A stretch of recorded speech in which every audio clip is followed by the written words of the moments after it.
ಅಧ್ಯಕ್ಷರು ಆತ್ಮೀಯರಾದಂಥ ಸುರೇಶ್ ಅವರಿಗೂ ಸಹ ಹೃತ್ಪೂರ್ವಕವಾದ ಸ್ವಾಗತವನ್ನ ಬಯಸ್ತಾ ಇದೆ.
ಉದ್ಘಾಟನಾ ನೃತ್ಯವನ್ನು ನಡೆಸಿಕೊಡಬೇಕು ಅಂತ ಹೇಳಿ ಮೂಲಕ ಕೇಳಿಕೊಟ್ಟಿದ್ದೇನೆ.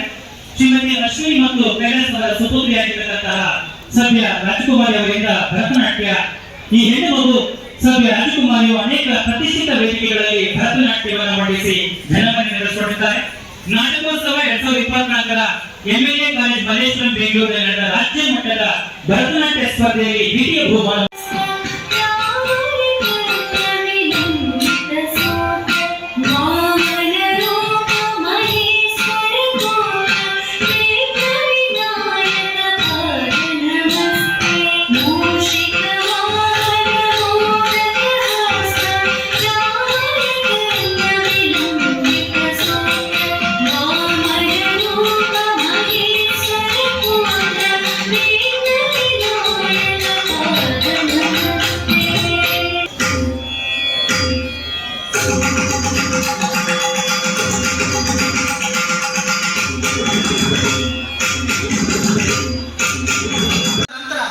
ಜನಜೀವನ ಆರ್ಥಿಕ ಸ್ಥಿತಿಗತಿ ಉತ್ತಮವಾಗಿರ್ತಕ್ಕಂಥ ಈ ಕ್ಷೇತ್ರದಲ್ಲಿ ಅನೇಕರು ಸಾಹಿತ್ಯ ಕ್ಷೇತ್ರಕ್ಕೆ ಕೊಡುಗೆಯನ್ನು ಕೊಟ್ಟಿದ್ದಾರೆ.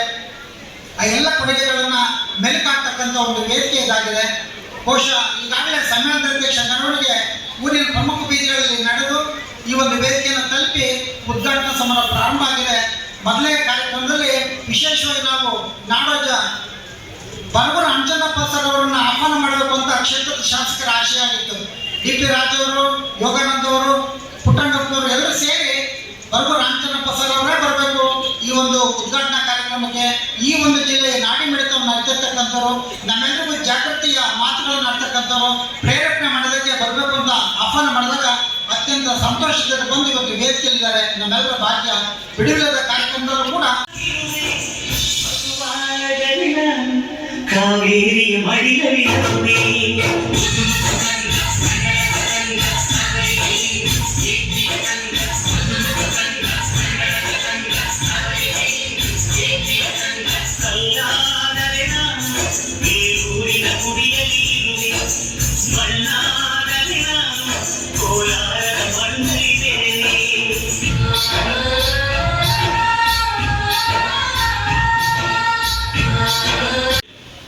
ಮುಖ್ಯವಾಗಿ ಸಂಗೆ ತೋಟದಾರಿ ಅವರು ಈ ಸಮ್ಮೇಳನದ ಅಧ್ಯಕ್ಷರು. ಅವರು ನಾನು ತುಮಕೂರಿನಲ್ಲಿ ವಿದ್ಯಾರ್ಥಿಯಾಗಿದ್ದಾಗ ವಿಜ್ಞಾನದ ಟ್ಯೂಟರ್ ಆಗಿ ಬಂದರು. ಆಗ ರಿಸರ್ಚ್ ಅಸಿಸ್ಟೆಂಟ್ಗಳನ್ನ ಟ್ಯೂಟರ್ ಅಂತ ಕರೀತಾ ಇದ್ರು. ಅವಾಗ ಟ್ಯೂಟರ್ ನಂತರದ ಹಂತ ಇದೆಯಲ್ಲ, ಅದು ಲೆಕ್ಚರರ್. ಅವರು ಹೊಸದಾಗಿ ಇವರು ಕೆಲಸಕ್ಕೆ ಸೇರಿದ್ರು. ಅವರು ವಿಜ್ಞಾನದ ವಿಷಯ ಓದಂತವ್ರು. ಆದರೆ ವಿಜ್ಞಾನದ ವಿಷಯ ಓದಂತಹ ಅವರಿಗೆ ಇದ್ದಂತಹ ಆಸಕ್ತಿ ಇದೆಯಲ್ಲ, ವಿಶೇಷವಾಗಿ ಸಾಹಿತ್ಯದ ಆಸಕ್ತಿ, ರಂಗಭೂಮಿಯ ಆಸಕ್ತಿ, ಅದೇ ಬಹಳ ವಿಶೇಷವಾದದ್ದು. ಹಾಗಾಗಿಯೇ ಅವರು ಸಾಹಿತ್ಯ ಸಮ್ಮೇಳನ ಅಧ್ಯಕ್ಷರಾಗಿದ್ದಾರೆ ಅಂದ್ರೆ ಒಬ್ಬ ವಿಜ್ಞಾನದ ಅಧ್ಯಾಪಕರಾಗಿದ್ದವರು ಸಾಹಿತ್ಯ ಸಮ್ಮೇಳನದ ಅಧ್ಯಕ್ಷರಾಗಿದ್ದಾರೆ ಅಂತ ಅಂದ್ರೆ ಸಾಹಿತ್ಯ ಅನ್ನೋದು ಯಾವುದೇ ವಿಷಯವನ್ನ ಓದಿರಿ ನೀವು ಶಿಕ್ಷಣದಲ್ಲಿ ನಮ್ಮೆಲ್ಲರನ್ನ ಆಕರ್ಷಣೆ ಮಾಡ್ತಕ್ಕಂಥ ಸ್ಪಂದಿಸ್ತಕ್ಕಂಥ ಒಂದು ಮುಖ್ಯವಾದಂತಹ ಸಂವೇದನಾಶೀಲವಾಗಿರ್ತಕ್ಕಂಥ ಕ್ಷೇತ್ರ ಅದು. ಅಂತ ಕ್ಷೇತ್ರದಲ್ಲಿ ಸಾಕಷ್ಟು ಸಾಧನೆ ಮಾಡಿದ್ದಾರೆ. ಅವರು ರಂಗಭೂಮಿ ತುಳಿದಿದ್ದಾರೆ, ಸಿನಿಮಾಗಳಿಗೆ ಚಿತ್ರಕಥೆ ಬರೆದಿದ್ದಾರೆ, ನಾಟಕಗಳನ್ನ ಬರೆದಿದ್ದಾರೆ. ಹೀಗಾಗಿ ಸತ್ಯ ತೋಟದಾರ್ಯ ಅವರು ಅಧ್ಯಕ್ಷರಾಗಿರುವಂತಹ ಸಮ್ಮೇಳನದಲ್ಲಿ ಭಾಗವಹಿಸೋದು ನನಗೆ ಬಹಳ ಸಂತೋಷದ ಸಂಗತಿ. ಹೇಳಿ ಈ ಒಂದು ಕಲ್ಪ ವಿಜಯ ಪುಸ್ತಕವನ್ನ ನಾವು ಸ್ಮರಣ ಸಂಚಿಕೆಯಾಗಿ ಬಿಡುಗಡೆ ಮಾಡ್ತಿದ್ದೇವೆ. ಸ್ಮರಣ ಸಂಚಿಕೆಯ ಪ್ರಧಾನ ಸಂಪಾದಕರಾಗಿದ್ದಂತಹ ಎಲ್ ಮಂಜಯ್ಯಗೌಡರು ಹಾಗೂ ವಿವಿಧ ಸಮಿತಿಯ ಎಲ್ಲ ಸದಸ್ಯರಿಗೆ ಪ್ರೀತಿಪೂರ್ವಕವಾಗಿರುವಂತಹ ಅಭಿನಂದನೆಗಳನ್ನ ಈ ಮೂಲಕ ಅರ್ಪಣೆ ಮಾಡ್ತಿದ್ದೇವೆ.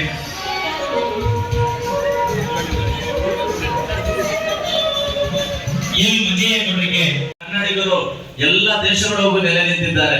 ವಿವಿಧ ರಾಷ್ಟ್ರಗಳಲ್ಲೂ ಕೂಡ ಕನ್ನಡ ಸಾಹಿತ್ಯ ಸಮ್ಮೇಳನಗಳು ಇವತ್ತು ನಡೀತಾ ಇದೆ. ದುಬೈಯಲ್ಲಿ ನೋಡಬಹುದು, ಕತಾರ್ನಲ್ಲಿ ನೋಡಬಹುದು, ಅಮೆರಿಕದಲ್ಲಿ ಅಕ್ಕ ಸಮ್ಮೇಳನಗಳು ಕೂಡ ನಡೀತಾ ಇದೆ. ಇದಕ್ಕೆಲ್ಲ ಮುಖ್ಯ ಕಾರಣ ಅಂದ್ರೆ ಒಂದು ವೇದಿಕೆ, ಒಂದು ಕನ್ನಡ ಸಾಹಿತ್ಯ ಪರಿಷತ್ ಇವತ್ತು ಎಲ್ಲ ಅದರ ಕಾರ್ಯಕರ್ತರು ಮತ್ತೆ ಅಧ್ಯಕ್ಷರುಗಳು ಎಲ್ಲ ಕೆಲಸ ಮಾಡ್ತಾ ಇದ್ದಾರೆ. ಎಲ್ಲರೂ ಒಂದಾಗಿ ಬಾಳಬೇಕು. ಧರ್ಮ, ಜಾತಿ, ಮತ, ಪಂಥ ಭೇದವಿಲ್ಲದೆ ಈ ಕನ್ನಡವನ್ನು ನಾವು ಎಲ್ಲ ಬೆಳೆಸೋಣ ಅಂತ ಹೇಳಿ ಇದು ಕಾಣ್ತಾ ಇದೆ. ಹಿರಿಯರಿದ್ದಾರೆ, ಚಿಂತಕರಿದ್ದಾರೆ, ಸಾಹಿತ್ಯಾಭಿಮಾನಿಗಳಿದ್ದಾರೆ. ನಮಗೆಲ್ಲ ಒಂದು ಕಡೆ ಸಾಹಿತ್ಯ, ಧರ್ಮ, ಅದರ ಜೊತೆಯಲ್ಲಿ ವಿಜ್ಞಾನ. ಒಬ್ಬ ಬೌದ್ಧ ವಿಜ್ಞಾನಿಯಾಗಿದ್ದು ಇಷ್ಟೊಂದು ಸಾಹಿತ್ಯದ ಬಗ್ಗೆ ಆಸಕ್ತಿಯನ್ನು ಹೊಂದಿರುವಂತಹ ವ್ಯಕ್ತಿ ನಮ್ಮ ಮುಂದುಗಡೆ ಇದ್ದಾರೆ. ಅವರು ತನ್ನ ಆಸಕ್ತಿಯ ಬಗ್ಗೆ ಒಂದಿಷ್ಟು ಮಾತನಾಡಿಕೊಂಡು ಅವರ ವಿಚಾರದಲ್ಲಿ ಅವರ ಅಧ್ಯಕ್ಷೀಯ ಭಾಷಣದ ಒಂದಿಷ್ಟು ತುಣುಕುಗಳನ್ನು ನಾನು ಓದಿದೆ. ಅದರಲ್ಲಿ ವಿಶೇಷವಾಗಿ ಆತ್ಮದ ಬಗ್ಗೆ ಪ್ರಸ್ತಾಪ ಮಾಡಿದ್ದಾರೆ. ಹಾಗೆಯೇ ಪ್ರಕೃತಿಯಾಗಿ ಬಂದಿರುವಂತಹ ಪ್ರಕೃತಿಯ ಬಗ್ಗೆ ಚಿಂತನೆ ಮಾಡಿದ್ದಾರೆ. ಅಲ್ಲಿ ವಿಶೇಷವಾಗಿ ಚಿಂತನೆ ಮಾಡಿರೋದು ಕಾಯೇನ ವಾಚ ಮನಸೇಂದ್ರಿಯೈವ ಬುದ್ಧಾತ್ಮನಾವ ಪ್ರಕೃತಿ ಸ್ವಭಾವ. ಕಾಯ, ವಾಚ, ಮನಸ, ಇಂದ್ರಿಯ, ಬುದ್ಧಿ, ಆತ್ಮ ಇದೆಲ್ಲವೂ ಪ್ರಕೃತಿಯ ಸ್ವಭಾವಕ್ಕೆ ಅನುಗುಣವಾಗಿರುತ್ತೆ ಅಂತ ಹೇಳುವಂತ ಮಾತನ್ನು ಅವರ ಅಧ್ಯಕ್ಷೀಯ ಭಾಷಣದಲ್ಲಿ ಪ್ರಸ್ತಾಪ ಮಾಡಿದ್ದಾರೆ. ಈ ಬಿಡುಗಡೆಯಲ್ಲಿ ವೇದಿಕೆಯಲ್ಲಿ ಉಪಸ್ಥಿತರಿರುವಂತಹ ಎಲ್ಲ ಗಣ್ಯರು ಕೂಡ ಭಾಗಿಯಾಗಿದ್ದಾರೆ. ಬಿಡುಗಡೆಯನ್ನ ನೆರವೇರಿಸಿಕೊಡ್ತಾ ಇದ್ದಾರೆ ಜನಪ್ರಿಯ ಶಾಸಕರಾದಂತಹ ಶ್ರೀಯುತ ಎಂ.ಟಿ. ಕೃಷ್ಣಪ್ರಸಾದ್ ಅವರು.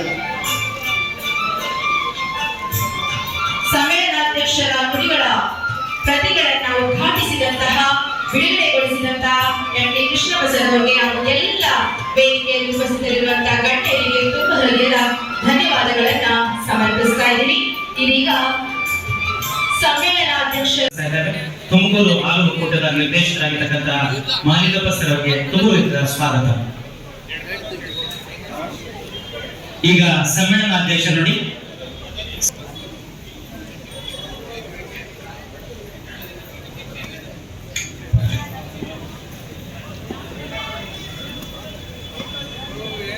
ಎಲ್ಲ ಕನ್ನಡ ಬಂಧುಗಳಿಗೆ ನಮಸ್ಕಾರ. ಈಗಾಗಲೇ ಸಮಯ ಆಗಿದೆ, ಇನ್ನು ಗೋಷ್ಠಿಗಳು ನಡೆಯಬೇಕಾಗಿದೆ. ಆದ್ದರಿಂದ ನಾನು ಹೆಚ್ಚು ಸಮಯ ತೆಗೆದುಕೊಳ್ಳದೆ ಬಹಳ ಸಂಕ್ಷಿಪ್ತವಾಗಿ ನನ್ನ ಭಾಷಣ ಮುಗಿಸಲಿಕ್ಕೆ ಪ್ರಯತ್ನ ಮಾಡ್ತೀನಿ. ಮೊದಲನೇದಾಗಿ ಸಮಾರಂಭದ ಸಾನ್ನಿಧ್ಯ ವಹಿಸಿದ್ದ ಪೂಜ್ಯ ಶ್ರೀ ಶ್ರೀ ಪ್ರಸನ್ನನಾಥ ಸ್ವಾಮೀಜಿಯವರಿಗೆ ಗೌರವಪೂರ್ವಕವಾಗಿ ವಂದಿಸುತ್ತೇನೆ. ಮತ್ತು ಸಮಾರಂಭವನ್ನು ಉದ್ಘಾಟಿಸಿ ಹೋದ ಪ್ರೊಫೆಸರ್ ರಾಮಚಂದ್ರಪ್ಪ ಅವರಿಗೂ ನಾನು ಗೌರವಪೂರ್ವಕವಾಗಿ ವಂದಿಸುತ್ತೇನೆ. ಈಗ ಸಭೆಯಲ್ಲಿ ನಕ್ಕನವರೇ, ಗೌರವಾನ್ವಿತ ಮಾಜಿ ಶಾಸಕರಾದ ಎಂ.ಡಿ. ಲಕ್ಷ್ಮೀನಾರಾಯಣ ನಿಕಟಪೂರ್ವ ಸಮ್ಮೇಳನಾಧ್ಯಕ್ಷರಾದ ಸನ್ಮಾನ್ಯ ಪ್ರೊಫೆಸರ್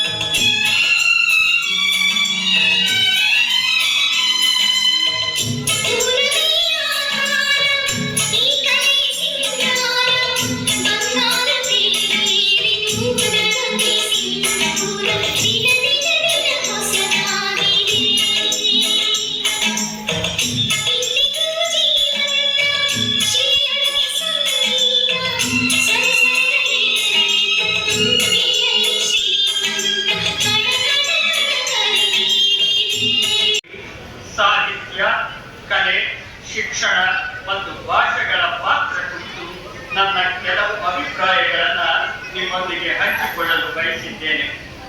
ಇದಕ್ಕೆ ನಾಂದಿಯಾಗಿ ಸಾರ್ವತ್ರಿಕವಾಗಿಯೂ ಸಾರ್ವಕಾಲಿಕವಾಗಿಯೂ ಸಲ್ಲುವ ಬೃಹದಾರಣ್ಯಕ ಉಪನಿಷತ್ತಿನ ಶ್ಲೋಕವೊಂದನ್ನ ಪ್ರಸ್ತಾಪಿಸುತ್ತೇನೆ.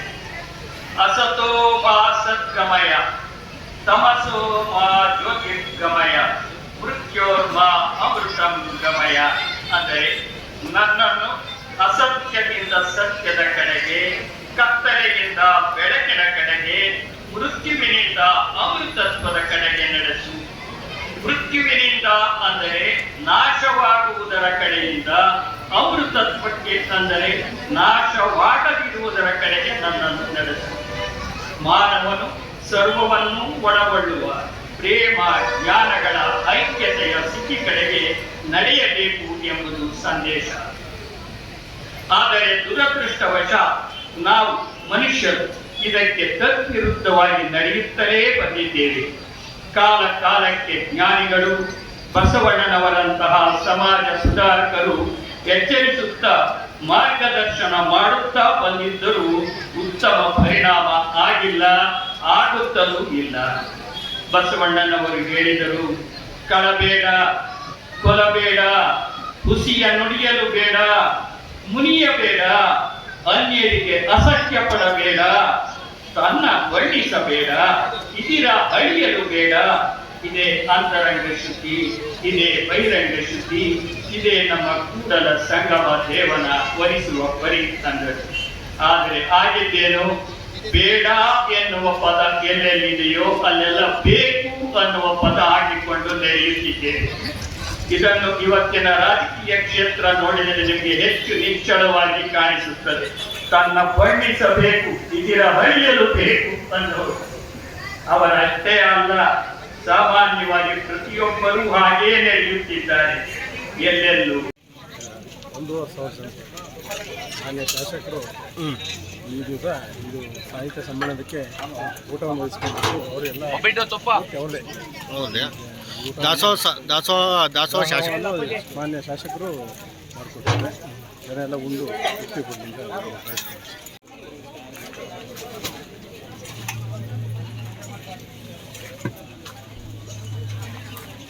ಅಂತ ಬಯಸ್ತಾರೆ.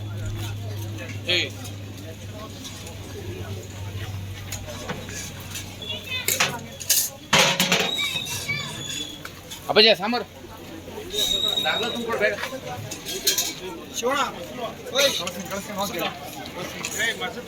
ಗೆಳೆಯ ಮಸೂದ ಮುಖ